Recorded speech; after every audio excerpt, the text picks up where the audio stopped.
Okay, Assalamualaikum warahmatullahi ta'ala wabarakatuh. Alhamdulillahirrabbilalamin. Wassalatu wassalamu ala ashrafil anbiya'i wal mursalin wa ala alihi wa sahbihi ajma'in. Alhamdulillah, Alhamdulillah, Alhamdulillah. Pada hari ini dengan izin dan kurniaannya, kita dapat sama-sama berkumpul di dalam sebuah forum yang bertajuk Dialog Antara Agama di Malaysia.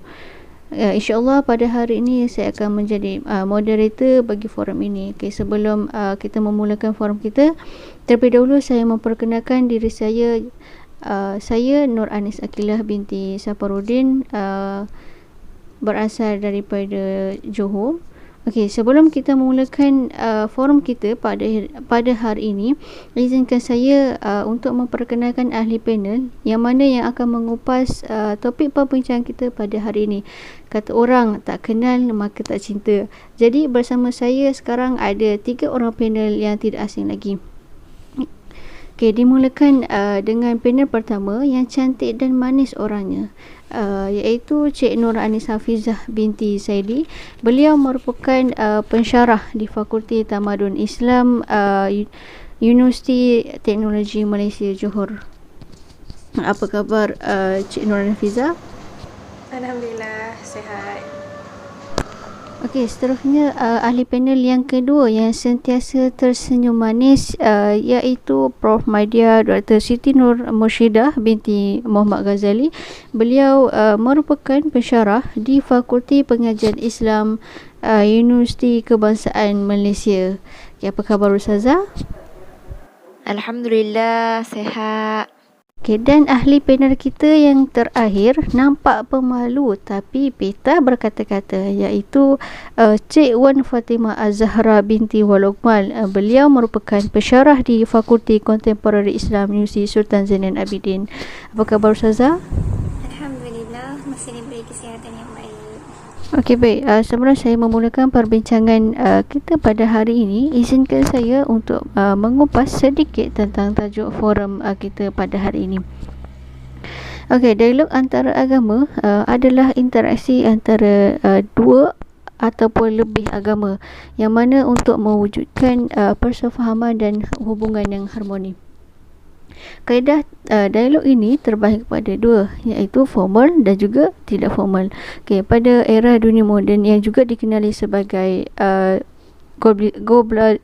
globalisasi, masyarakat dunia dari setiap benua mesti menghadapi pelbagai masalah sosial dan politik di setiap tempat masing-masing. Keadaan ini memerlukan satu alternatif untuk menyatukan seluruh penduduk dunia dalam iklim yang harmoni. Okay. Di negara Malaysia, agama dan etnik saling berkaitan. Majoriti kaum yang tinggal di Malaysia adalah kaum Melayu yang mana ia beragama Islam, dan diikuti kaum Cina yang beragama Buddha, kaum India yang beragama Hindu dan juga lain-lain. Okey, apabila wujudnya pelbagai bangsa ini, ia menjadi satu cabaran dalam usaha mewujudkan perpaduan kaum dan juga agama. Justru dalam isu sosiopolitik negara terdapat pelbagai sejarah hitam, khususnya dalam konteks hubungan kaum dan agama. Antaranya adalah insiden yang besar seperti rusuhan kaum 1969 akibat kes Maria Herto, Kampung Medan dan insiden yang kecil seperti isu perarakan kepala lembu di Selangor dan meletakkan kepala khinzir dalam masjid di Kuala Lumpur. Okay, dan juga banyak lagi insiden yang berlaku. Okay, semua insiden ini dapat menggambarkan situasi hubungan kaum dan agama dalam konteks Malaysia berada dalam keadaan yang rapuh. Okay, sehubungan dengan itu, persamaan antara agama dan kaum ini perlu dipupuk melalui pembudayaan dialog antara agama. Okay, tanpa membuang masa, saya ingin ajukan soalan pertama kepada Cik Nur Anis Hafizah. Okay, soalannya berbunyi. Okay, boleh Cik Nur Hafizah menerangkan ataupun memberikan penjelasan mengenai apakah yang dimaksudkan dengan dialog antara agama di Malaysia? Okay, terima kasih kepada moderator yang cantik lagi bergaya. Okey, terima kasih atas persoalan tersebut. Bismillahirrahmanirrahim. Assalamualaikum warahmatullahi wabarakatuh. Okey, apakah itu dialog? Okey, dialog, perkataan dialog kalau kita lihat dalam bahasa Melayu bermaksud percakapan, perbualan dalam lakonan, cerita atau apa sahaja bentuk pertuturan serta pertukaran pendapat, perbincangan, perundingan antara dua pihak atau lebih mengenai sesuatu isu secara terbuka. Dan dalam bahasa Inggeris, dialog berasal daripada perkataan Greek iaitu dialektik yang bermaksud discourse atau wacana. Okay, jika dirujuk kepada etimologi Greek, istilah dialog berasal dari dua gabungan perkataan, iaitu yang pertama bermaksud truth ataupun maknanya menembusi atau melalui. Dan perkataan kedua adalah logos yang bermaksud perkataan tetapi ia turut membawa pelbagai definisi seperti yang berhubung kait dengan prinsip dan pandangan mengenai sesuatu perkara. Dan dalam bahasa Arab, dialog disebut sebagai al-hiwar yang merujuk kepada etimologinya ha, waw dan ra. Dan dalam kitab Lisan al-Arab mendefinisikan al-hiwar iaitu dialog sebagai al-rujuk yang bermaksud kembali semula atau dirujuk semula. Dan idealisme, dialog turut menekankan dialog adalah suatu bicara dengan pihak yang berfikiran berbeza daripada kita, dengan tujuan utamanya belajar cara berfikir yang berlainan dan baru, tanpa suatu cara untuk melihat alam dan kehidupan serta maknanya, dan bukan debat untuk mengalahkan dan menundukkan orang lain. Dan semua pihak mesti mendengar dengan penuh penghayatan supaya dapat difahami kedudukan pihak lain dengan lebih tepat dan menonjolkan suatu perlakuan yang begitu murni dan bermoral, iaitu menuntut manusia mengatasi tanggapan negatif dan rendah diri serta bersifat jujur dan ikhlas. Okey, berdasarkan pengertian dialog yang saya sebutkan, secara umumnya dialog adalah satu elemen komunikasi dan medium interaksi yang melibatkan pertemuan dan perbincangan mengenai sesuatu isu yang menimbulkan perbezaan pendapat, kesangsian dan salah faham di antara pelbagai masyarakat yang tinggal bersama. Dan dialog ini tidak hanya terbatas pada perkara yang membincangkan konflik dan kemelut masyarakat, tetapi dialog juga berperanan dalam memupuk persefahaman dan perkongsian hidup bersama. Okey, terima kasih Cik Nur Anis Hafizah atas penerangan itu tadi. Jadi berdasarkan pengertian dialog yang telah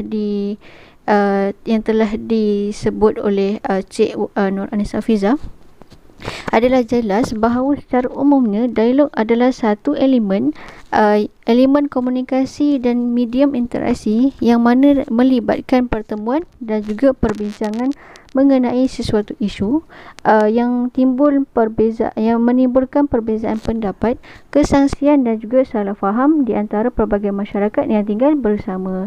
Okay, dialog juga tidak hanya terbatas pada perkara yang membincangkan konflik dan kemelut masyarakat, tetapi dialog juga berperanan dalam memupuk persefahaman dan perkongsian hidup bersama. Okey, baik, seterusnya saya ingin mengajukan soalan kepada Prof Madya Dr. Siti Murshidah. Okey, Prof, bolehkah Prof menceritakan berkenaan sejarah perkembangan dialog di antara agama di Malaysia? Silakan Prof. Terima kasih kepada moderator atas soalan yang diberi sebentar tadi. Assalamualaikum warahmatullahi ta'ala wabarakatuh. Okey, saya diberi soalan tentang sejarah dialog antara agama di Malaysia. Okey, bila sebut sejarah ni, automatik orang akan bosan lah. Bukan setakat pelajar sahaja yang bosan mendengar subjek sejarah, malah orang awam pun begitu. Okey, saya akan ringkaskanlah sedikit sejarah pasal dialog antara agama di Malaysia ni. InsyaAllah tidak bosan. Okey, pada tahun 70-an, iaitu tahun 1997, terdapat seorang pemikir Perancis. Siapa pemikir Perancis ni? Iaitu Roger Garaudi telah menghasilkan sebuah buku yang bertajuk Les Dialogues des Civilisations. Okey, buku ini dianggap sebagai buku terawal yang mengemukakan istilah dialog peradaban dalam bahasa Perancis. Buku ini adalah sebuah tulisan yang bertujuan mempertahankan isu-isu dialog peradaban berdasarkan hujah dan realiti semasa. Okey, dalam buku Garau ni juga terdapat persepsi ketuanan peradaban barat serta memperbaharui tanggapan barat terhadap peradaban yang lain dengan memberi pengiktirafan dan layanan yang sepatutnya. Okey, buku ini telah menonjolkan Garaudi sebagai pelopor kepada istilah dialog peradaban dan tokoh seorang yang komited dan bersungguh-sungguh memperjuangkan isu dialog peradaban. Okey, itu tahun 1977. Okey, pada tahun 80-an, Garaudi sekali lagi mengkritik dunia barat kerana mementingkan diri sendiri dengan membina keegoan dan permusuhan.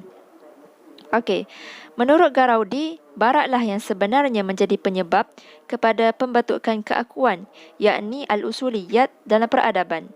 Kemunculan keakuan inilah dalam peradaban lain hanyalah sebagai tindak balas dan cabaran kepada keakuan barat. Okey, mari kita tengok pula pada tahun 90-an. Okey, era ini boleh dianggap sebagai zaman kebangkitan semula dialog peradaban. Okey, kebangkitan ini berlaku dengan tercetusnya idea provokasi yang dilakukan oleh Samuel Huntington di dalam tulisan beliau. Okay, tulisan beliau ialah Clash of Civilization pada tahun 1993. Okey, artikel yang diterbitkan dalam jurnal Foreign Affairs ini kemudian dikembangkan perbahasannya sehingga terbit buku yang berjudul Clash of Civilization and Remaking World Order pada tahun 1996. Okey. Buku ini telah memberikan satu kejutan kepada dunia ketika itu, khususnya dunia akademik dan pentas politik antarabangsa kerana sifatnya yang menghasut dan mengundang curiga serta perang saka.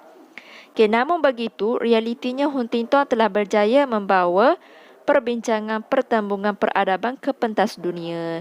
Keadaan ini secara tidak langsung menarik semula perhatian dunia kepada perbincangan dialog peradaban sebagai respon dan alternatif kepada teori pertembungan peradaban yang dikemukakan oleh Huntington. Okey, selepas itu dialog peradaban dari masa ke masa diberi perhatian oleh masyarakat dunia kerana ia diharap dapat mengatasi atau sekurang-kurangnya mengendurkan ketegangan dan kebimbangan terutamanya antara dunia Islam dan Barat. Okey, pada awal abad ke-21, dialog peradaban buat pertama kalinya mendapat pengiktirafan secara rasmi masyarakat dunia apabila Pertubuhan Bangsa-Bangsa Bersatu PBB berisytiharkan 2001 sebagai tahun dialog peradaban. Okey, peristiwa ini bermula apabila Presiden Iran ketika itu, Khatami, membuat cadangan di persidangan PBB pada 21 September 1998 agar PBB menamakan tahun 2001 sebagai tahun dialog peradaban. Okey, selepas tragedi 11 September 2001, serangan ke atas World Trade Center, WTC dan Pentagon di Amerika pada 11 September 2001 membawa dialog peradaban ke satu tahap yang lebih bermakna. Tragedi ini secara umumnya membawa kepada kesan negatif dan positif. Kesan negatifnya ialah menimbulkan persepsi buruk terhadap Islam dan masyarakat Muslim atau yang diistilahkan sebagai Islamofobia. Okey, kesan positifnya pula boleh dilihat apabila masyarakat antarabangsa mula menyedari betapa seriusnya pergolakan politik dunia yang sedang berlaku ketika itu.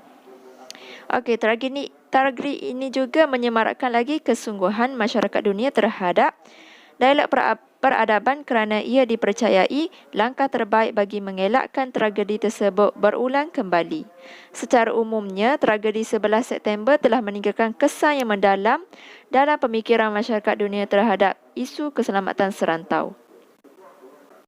Okey, sekian itu sahaja tentang sejarah yang sedikit sebanyak dapat saya kupaskan pada hari ini.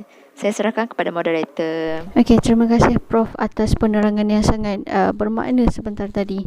Okey, sejarah dialog antara agama ini yang berlaku di Malaysia, kita melihat telah berlaku sejak zaman dahulu lagi. Okey, dan juga dialog antara agama ini masih juga berlaku sehingga kini, yang mana kita melihat Malaysia merupakan negara yang penduduknya daripada pelbagai kaum, iaitu daripada Melayu, Cina dan juga India. Okey, daripada ini maka berlakulah dialog antara agama. Okey, dan soalan yang terakhir yang saya ingin tujukan kepada Cik Wan Fatimah. Okey, Cik Wan Fatimah, bolehkah Cik menerangkan bagaimana pula daripada segi perspektif Islam tentang pelaksanaan dialog antara agama ini? Okey, dipersilakan Cik Wan. Assalamualaikum warahmatullahi taala wabarakatuh. Okey, pertamanya mari kita sama-sama bersyukur kehadirat Ilahi. Alhamdulillah kerana diberi kesihatan yang baik untuk sama-sama menghadiri forum online pada hari ini. Okey, terima kasih kepada saudari moderator kita iaitu saudari Nur Anis Akila binti Safarudin. Berkenaan soalan ketiga yang diajukan oleh saudari sebentar tadi, iaitu bagaimana pula perspektif Islam dalam pelaksanaan dialog antara agama. Okey. Baiklah, konsep pelaksanaan dialog antara agama menurut perspektif Islam adalah merujuk kepada dakwah. Okey. Perbahasan mengenai perkaitan dialog dan dakwah ini telah dibincangkan secara meluas oleh para ilmuwan Islam melalui Al-Quran dan juga hadis. Antara tokoh-tokoh ilmuwan Islam yang terkenal dalam perbahasan ini adalah Al-Qasim dan Muhammad Sayyid Tantawi dan sebagainya lagi. Okay, hal ini selaras dengan tujuan dialog itu sendiri, iaitu untuk menyampaikan Islam kepada seluruh umat manusia sebagaimana yang telah diajarkan oleh Rasulullah sallallahu alaihi wasallam kepada umatnya. Dipetik daripada satu kajian yang telah dibahaskan oleh Al-Qasim dalam penulisannya, beliau telah membahagikan bentuk dialog kepada dua, iaitu yang pertama adalah dialog yang disyariatkan dan merujuk kepada dakwah. Antara tujuan pelaksanaan dialog yang disyariatkan ini adalah untuk mengajak umat Islam, mengajak umat manusia kepada ajaran Islam. Yang kedua, untuk bertujuan menerangkan kebatilan dan penyelewengan ajaran-ajaran penganut agama yang lain. Yang ketiga, untuk menolak keraguan penganut agama lain terhadap ajaran Islam. Yang keempat, untuk meneguhkan pendirian orang mukmin, dan yang terakhir adalah bertujuan untuk menunjukkan kepentingan dan kebaikan syariat Islam dalam kehidupan manusia. Adapun Al-Qasim juga telah membahagikan bentuk yang kedua adalah dialog yang tidak disyariatkan, iaitu bercanggah dan bertentangan dengan dialog yang pertama tadi. Okay, antara tujuan dialog yang tidak disyariatkan ini adalah untuk mentaati dan mencintai, iaitu mengagungkan penganut agama ajaran yang lain. Okey, lepas tu yang kedua bertujuan untuk merapatkan agama, dan yang terakhir untuk membenarkan amalan dakwah mereka ke atas orang lain. Maka tujuan-tujuan ini sangat bercanggah dengan syariat Islam. Hal ini kerana kita mestilah menjaga kesucian ajaran Islam dan mempertahankan syariat-syariatnya. Maka sebagai kesimpulannya, dapat kita konklusikan bahawasanya Al-Qasim telah membahagikan bentuk dialog yang disyariatkan kepada dakwah yang bertujuan untuk mengajak kepada Islam semata-mata. Hal ini kerana dakwah adalah merupakan asas utama bagi seluruh umat Islam, sebagaimana yang telah diajarkan oleh Rasulullah sallallahu alaihi wasallam. Okey, sekian saja daripada saya. Semoga jawapan ini dapat menjawab persoalan yang diajukan oleh saudari moderator kita berkenaan bab ini. Terima kasih. Wallahu a'lam. Okay, terima kasih banyak-banyak kepada Cik Wan Fatimah atas penerangan yang sangat-sangat mendalam sebentar tadi. Okay, Masya Allah, begitu banyak sangat pelaksanaan dialog antaragama ini daripada perspektif Islam. Okay, apa yang saya dapat simpulkan adalah konsep dialog dalam agama menurut perspektif Islam ini adalah merujuk kepada dakwah, khususnya apabila ia melibatkan interaksi dengan penganut agama lain. Contoh sebagai di Malaysia, kita banyak agama banyak agama di Malaysia. Contoh sebagai contoh Islam, Hindu, Kristian dan juga lain-lain. Okey, perbahasan mengenai dialog dan dakwah yang dibincangkan secara meluas dalam kalangan ilmu Islam menerusi bentuk dialog yang terdapat di dalam Al-Quran dan juga hadis. Kepada para penonton yang mendengar forum live ini, bolehlah hubungi nombor tertera yang di bawah untuk bertanyakan sebarang soalan.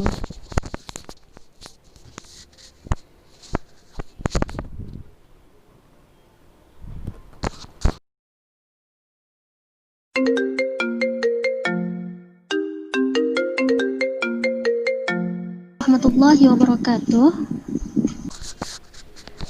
Waalaikumsalam warahmatullahi wabarakatuh. Ya, siapa di sana dan berasal daripada mana? Nama saya Syaranah binti Haji Jul. Saya berasal daripada Lahadatu Sabah. Okey, baik. Soalan apa yang Cik Syaranah ingin bertanyakan? Sebentar tadi ada panel yang menceritakan tentang sejarah dialog antara agama di Malaysia, tentang bagaimana kemunculan awal dialog di antara agama di Malaysia terjadi kan. Jadi saya mau tanya, apakah realiti dialog antara agama dalam Malaysia sekarang? Okey, itu sahaja daripada saya. Terima kasih. Okey, Assalamualaikum warahmatullahi taala wabarakatuh. Terima kasih kepada penonton yang bertanya sebentar tadi. Okey, bertanya pasal realiti dialog antara agama di Malaysia. Okey, bila bercakap pasal dialog ni, secara melazimnya proses dialog akan melibatkan perbincangan antara dua atau lebih pihak yang merangkumi elemen pertemuan, komunikasi, persetujuan, persefahaman, hubungan dan pemahaman kolektif lah. Okey, dalam Malaysia ni terdapat 3 bentuk dialog agama yang berkembang dan masyhur. Okey, ia tidak bersifat statik tetapi dinamik, selari dengan perubahan dan perkembangan masyarakat. Okey, pada dasarnya kewujudan 3 bentuk dialog agama ini dalam konteks Malaysia mempunyai hubungan erat dengan sejarah hubungan masyarakat alam Melayu silam yang bersifat terbuka selektif dengan difusi budaya ataupun agama asing yang berasal daripada kawasan luar alam Melayu. Okey, saya akan kupas apa itu bentuk dialog pertama, iaitu adalah dialog dalam kehidupan. Kebiasaannya dialog ini berlaku di kalangan masyarakat yang berbeza-beza terpaksa berusaha untuk hidup bersama di luar batasan kelompok sendiri tanpa dibatasi oleh ruang lingkup agama. Okey, dalam beberapa kes terpencil seperti mana berlaku dalam masyarakat Baba dan Nyonya di Melaka, etnik bukan Melayu telah mengalami proses asimilasi yang cukup tinggi dengan masyarakat Melayu sehingga dilihat telah meleburkan budaya etnik mereka yang asal. Kebanyakannya dialog inilah majoriti sering berlaku dalam kehidupan masyarakat Malaysia. Okey, pada bentuk dialog kedua iaitu dialog melalui tanggungjawab bersama. Okey, dialog kedua ni biasa dapat direalisasikan apabila setiap penganut agama berbeza bersepakat merancang dan melaksanakan tindakan yang menguntungkan semua pihak. Kebiasaannya dialog bentuk ini dilakukan oleh non-governmental organisation NGO Islam dan bukan Islam yang bersatu memperjuangkan isu-isu membabitkan kemanusiaan sejagat seperti isu alam sekitar, kepenggunaan, kemiskinan, pendidikan, dadah AIDS, kebebasan demokrasi dan globalisasi. Okey, dan yang terakhir, bentuk dialog yang terakhir adalah dialog melalui wacana intelektual. Okey, bentuk ini selalu terjadi sama ada dalam bentuk bilateral yang bermaksud melibatkan dua agama seperti dialog Islam Kristian ataupun trilateral membabitkan agama Abrahamik seperti agama Islam Kristian Yahudi ataupun dalam bentuk multilateral iaitu membabitkan agama Abrahamik dan budaya. Okey. Dan secara kesimpulannya, dialog bentuk multilateral inilah didapati lebih efektif dan berkesan kerana perbincangannya lebih fokus dan lebih terkawal. Okey, sekian itu sahaja untuk sedikit untuk nampak lebih jelas realiti dialog antara agama di Malaysia. Okey, saya serahkan kepada moderator semula. Okey, baik. Syukur Alhamdulillah program perbincangan kita sudah sampai ke penghujungnya. Terima kasih sekali lagi saya ucapkan kepada ahli-ahli panel kita pada hari ini yang sudi berkongsi ilmu dan pandangan masing-masing. Okey, dan semoga para penonton yang melihat forum ini dapat memperoleh manfaatnya, insya-Allah. Okey, sekian wabillahi taufiq wa hidayah. Wassalamualaikum warahmatullahi taala wabarakatuh.